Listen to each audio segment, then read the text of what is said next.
What's good, everyone? Welcome back to the Bearcat Den. It's Michael. And Victoria, back again with your weekly sports podcast covering NBA, NFL, MLB, and any other sports leagues. Let's jump right in. So, during the break that we were off, we had the NFL award ceremony, and Lamar won his second MVP. What do you think about that? I mean, two-time MVP. This season alone, 3,678 yards. He's still putting in the work. I think it was well-deserved, honestly. I don't think this was an example of someone being more deserving, needing to get that MVP. But I didn't have any feelings against him getting it. No, I believe that he did deserve it, considering what the offense he had around him. Yeah. Especially Jacob Dobbins going down. He didn't have Odell for, about half the season, I believe. Mm-hmm. And he made the most of what he has. And plus, don't forget, Mark Andrews was down for how many games? It was a pretty decent amount. And he just came back during the playoffs, during the final stretch. But honestly, he deserves it. And the only other person that I believe deserved it is the next person we are going to talk about, which is the Offensive Player of the Year, Christian McCaffrey. So I personally believe he deserved it, the MVP award, but he did win Offensive Player of the Year. Rightfully so. He's an absolute freak of a player, and he overall well-rounded out the 49ers offense, especially when it comes into the playoffs.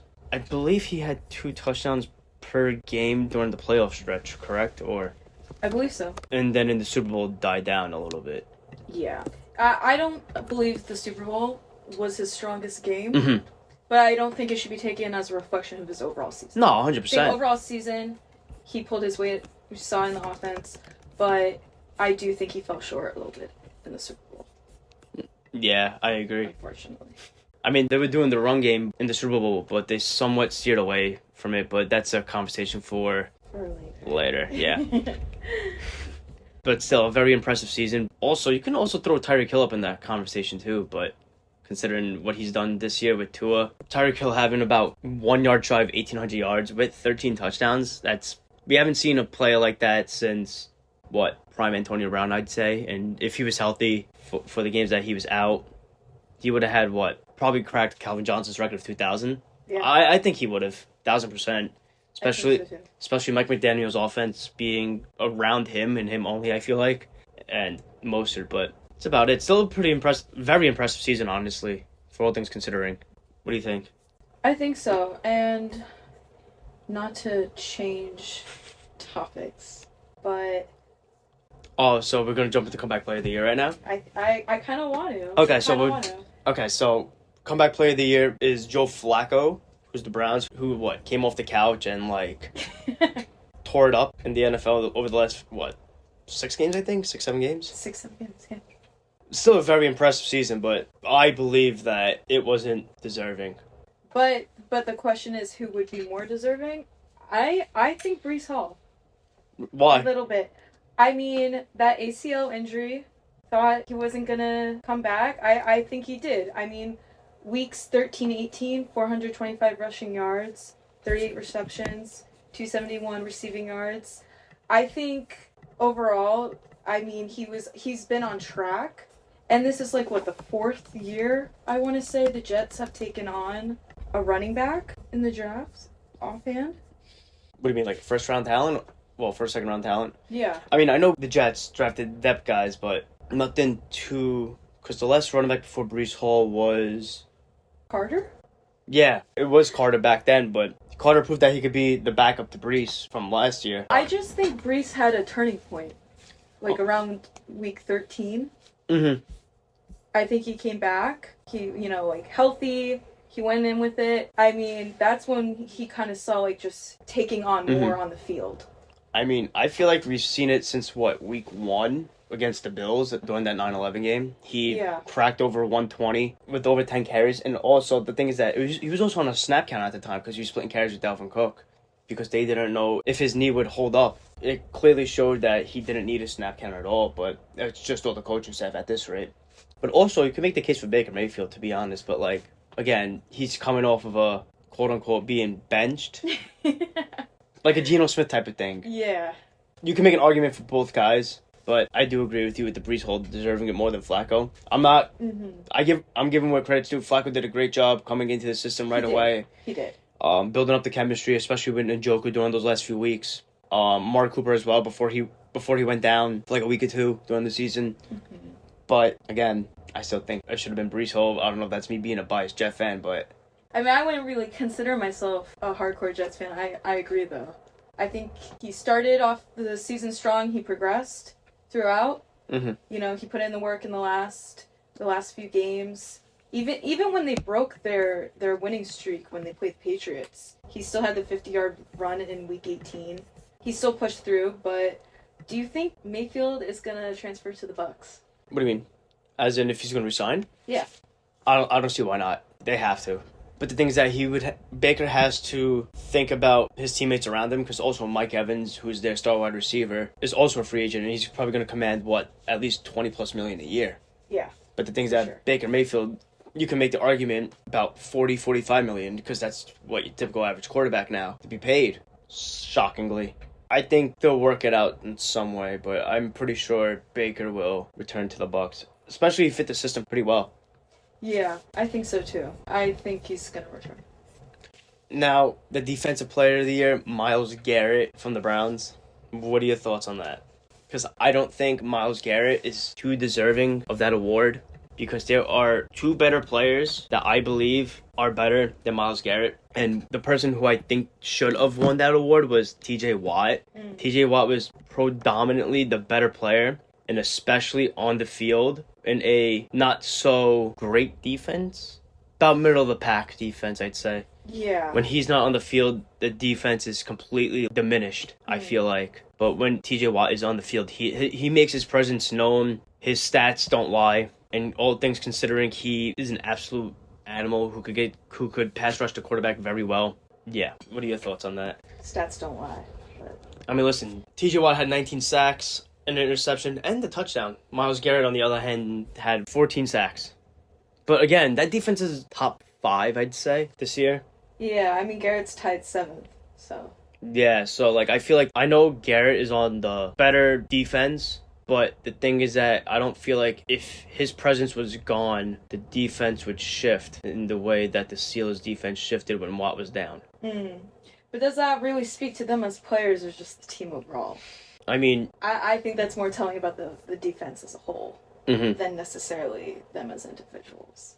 I think they're pretty, as far as how they play, similar enough, where it's not a matter of who would be more deserving as much as just it could have been either or for them.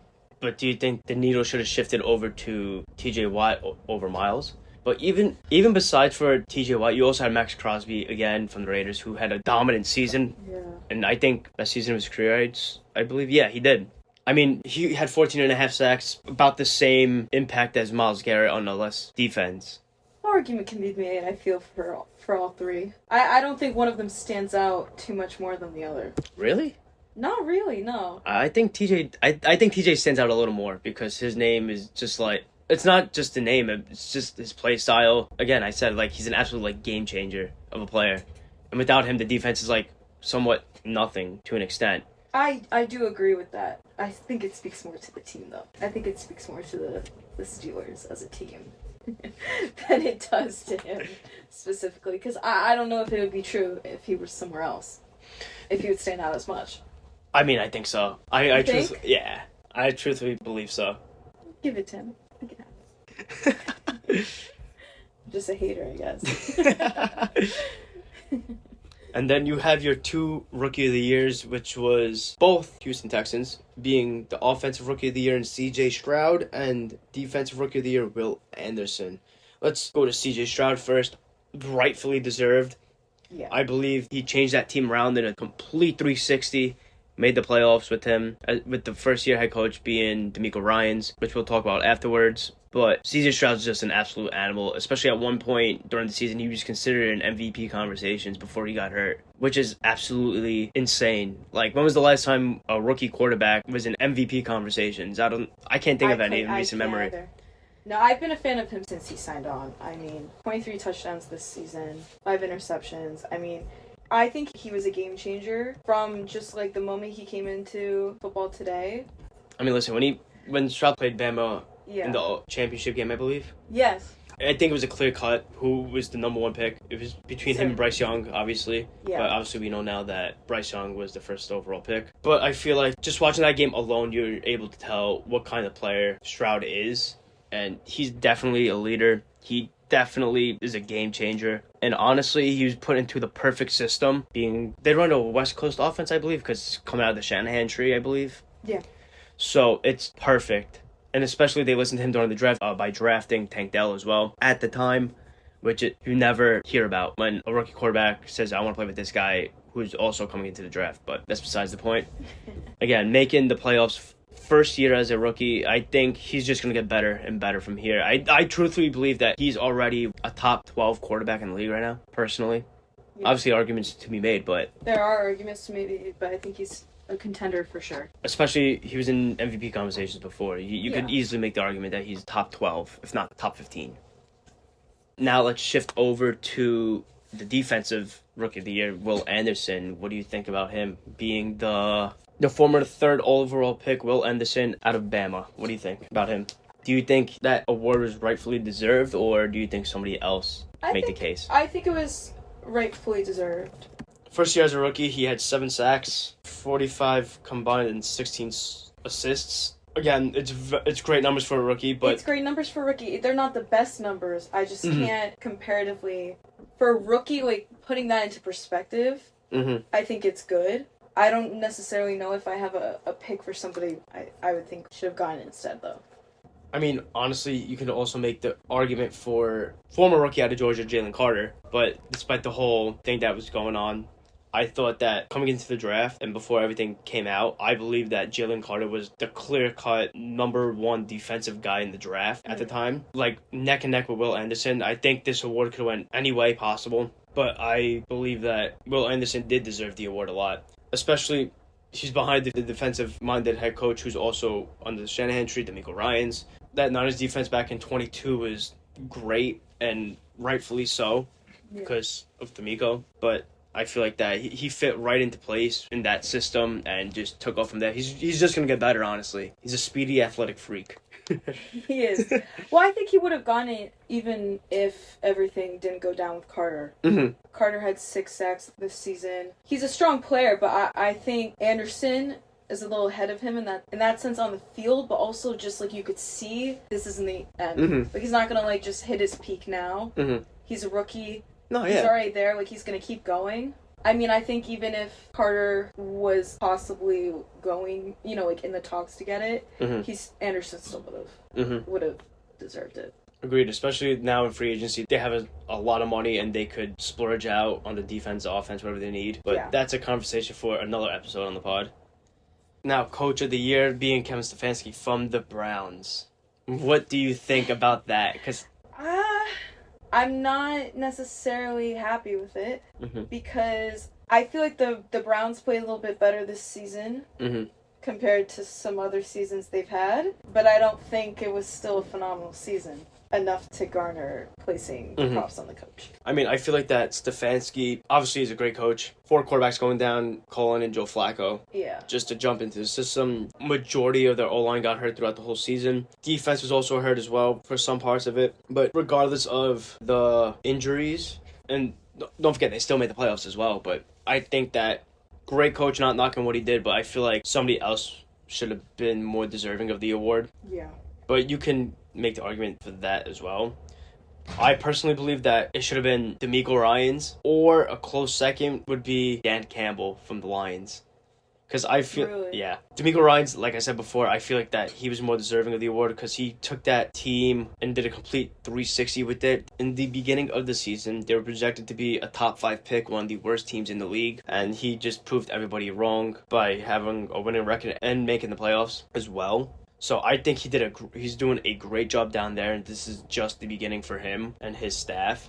My other reason for Dan Campbell is because he finally won the division. He won a few playoff games, which the Lions haven't done in years and for a long time as well. I forgot how many years it was, but it was just outstanding what he did over there. He rebuilt the culture there. He tapped into players' highest potentials, and honestly, everybody laughed at him for drafting Jahmyr Gibbs, Sam Laporta, Jack Campbell, but little did we know he was doing everything right.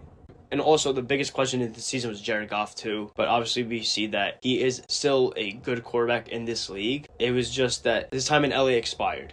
Yeah. I mean, I don't think it was the strongest season for him as quarterback. I mean, would he round out with 4 total touchdowns this season? He had a very good year compared to his time in LA from 2018 to 2019 because it has similar numbers. He threw 30 touchdowns, 12 interceptions with 4,500 passing yards. I think he's a very underrated quarterback in this league, and everyone doesn't give him the props he deserves, especially being the former number 1 overall pick. Who do you think should have been Coach of the Year? I don't know. And that is a wrap. Thank you for listening to this week's episode of the Bearcat Den. Make sure you tune in next week for more. See ya.